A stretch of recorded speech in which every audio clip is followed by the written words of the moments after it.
വിശക്കുന്നേ വല്ലതും തായോ. വന്ന് പേനില് പിച്ചക്കാരിയോ? എന്നെ പിച്ചക്കാരിന്നൊന്നും വിളിക്കണ്ട.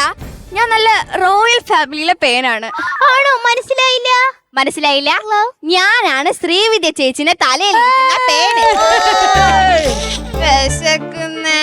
എടി നിനക്ക് വിശക്കുന്നെങ്കിൽ നീ ഇവിടെ വന്ന് കീറിട്ട് എന്താ കാര്യം? എടി എനിക്ക് ഭക്ഷണം തരുന്ന ശ്രീവിദ്യ ചേച്ചിന്റെ തലേന്നല്ലേ. നാണുണ്ടോടി നിനക്ക്? വിശക്കുന്നെന്ന് പറഞ്ഞ ആരെങ്കിലും ചളി വാരി തിന്നുവോ? നീ കുളിക്കത്തൊന്നുമില്ലേ വൃത്തികെട്ട പെണ്ണ്? എങ്ങനെ കുളിക്കാനാ? ശ്രീവിദ്യ ചേച്ചി കുളിച്ചാലല്ലേ എനിക്ക് കുളിക്കാൻ പറ്റത്തുള്ളൂ. അപ്പൊ ശ്രീവിദ്യ ചേച്ചി കുളിക്കൂലല്ലേ? കുളിക്കും. ആഴ്ചയിൽ ഒരു ദിവസം കുളിക്കും. ചേച്ചി ഭയങ്കര എയർ കോൺഷ്യസ് അല്ലേ? എന്തോ ചേച്ചി ഇത്? പക്ഷേ ചേച്ചി കല്യാണം കഴിച്ചപ്പോ ഞാനൊന്ന് സന്തോഷിച്ച്. ഇപ്പൊ ചേട്ടന്റെ തലേ കയറി ഇരിക്കാലോ.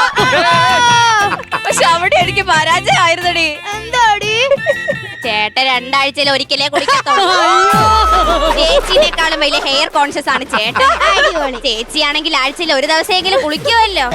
പക്ഷേ എടി ശ്രീവിദ്യ ചേച്ചിയുടെ തലേ കയറിയതിനു ശേഷം നീ ഒന്ന് തടിച്ചു കൊടുത്ത്. എന്ത് ഫുഡാ ചേച്ചി അവക്ക് കഴിക്കാൻ കൊടുക്കുന്നേ? എടി അത് തടിച്ചു കൊടുത്തൊന്നുമല്ല. പിന്നെ ഞാൻ കുളിക്കാനിട്ടേ ദേഹം ചൊറിഞ്ഞ് നീരിറങ്ങിയത്. നീരായിരുന്നോ? നിന്റെ ഇളക്കം കണ്ടപ്പോഴേ മനസ്സിലായി ഇത് നീരിളക്കമാണെന്ന്. ഒന്ന് ഓടിയായിരുന്നു. ആ എടി എടി വേഗം പോയി ശ്രീവിദ്യ ചേച്ചിയുടെ തലേ കയറിക്കേ. പാവം എന്നാലും ഫുഡൊക്കെ തരുന്നതല്ലേ. ഞാൻ പോവില്ല. എടി പാവടി, നോക്കടി സമാധാനത്തോടെ ചൊറിയാതിരിക്കുന്ന. ഞാൻ പോവില്ല. പിന്നെ എന്തു പാവം എന്റെ ബന്ധുക്കളൊക്കെ ഈ നെഗത്തിന്റെ ഇടയിൽ ധരിച്ചു കൊന്ന ദുഷ്ടത്തെയാണ്. നീ കൊല്ലാനൊക്കെ പാവടി പോടി. പോവില്ല.